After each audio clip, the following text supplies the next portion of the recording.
You have to really, really want it. Is it recording? Yep. Okay. So you have to really, really want it. If you wouldn't do it for free, don't do it. Right. Be passionate about whatever you choose to do or be in life, because then you'll be able to enjoy it. Right. You'll be able to enjoy every day of it. You'll be able to enjoy your teens when you're learning about it, in your 20s when you're going to school about it, in your 30s when you're doing it, in your 40s and 50s and 60s and 70s when you're still doing it. Like, I'm not retiring at 65. I'm doing this until I can't do anything. Right. Please find something passionate, something that you're passionate about in life. Just, and go for it. If you're not passionate about it, it's not for you. Right. Because it's a lot of work being a designer. A lot of people want to be stylists and designers, and I have a store. It's hard work. Yes, it is. It's a lot of hard work. It's some sleepless nights. Right. You have to learn some things about yourself you might not be ready to learn. Right. Or you might not be ready to admit. It's just be passionate about it, and then everything will fall into place. Everything will fall into place. If you're doing what you're meant to do, it'll all fall into place. That's what I recommend. And who are your design inspirations? Well, actually, it's a few. I was inspired by Travis Winky, who's a Baltimore icon for fashion show production. I used to go to his fashion shows, and I just love the clothes, and I love the models. I love the way they wore the clothes, and they made the clothes have a life. And they weren't just regular clothes from the mall. These were designer clothes from designers from all over. New York, of course, California, Atlanta, Miami. Like every year he would have different designers, and I just couldn't wait for it. Just couldn't wait for it. Because another thing I like about the show is the men's clothes were just as fabulous as the women's clothes. Just as fabulous. And that's the kind of designer I want to be, the kind of designers who featured in the show. Yeah. So, let's say for a person like myself who's interested in designing my own collection next year, what kind of advice would you give me? The first advice I would give you is you're going to cut yourself short because you need 2 years to do a line. You have to find a manufacturer that can get your clothes done for you. That takes a year.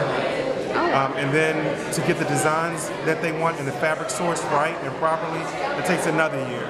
So all the designers are like 3 seasons ahead. Like today they're working on 3 seasons from now. Wow. That's what they're working on. The next year is already done. It's already in production. Wow. So that's how it works. Because a lot of people, I know the common misconception is that people only work a season ahead. No, they work 3 seasons ahead. There's too much at stake. There's too much at stake. Because they have so many things ready to go, and they have stores to fill. Like they have to fill their stores with something. They can't wait till a year before and say, oh, we'll do a bunch of white shirts and French cuts. You know, you can't wait that long. You have to have stuff already in rotation so that you can build on it if you need to in the seasons to come, or pull things from it that won't do well because it's not on trend. It's a lot of planning and preparation to do a line. And what would you possibly suggest as a option to help a person like myself to be able to get to that point, that would be able to go through that 2 years and successfully create a line? Well, it's not guaranteed you're going to be successful. What I would do is I would go work for a design house. There's plenty of them in New York. Yeah, but getting to New York. Well, I mean, if that's what you want to do, that's what you got to do. But go to New York and volunteer. Say, hey, I'm not here for a job.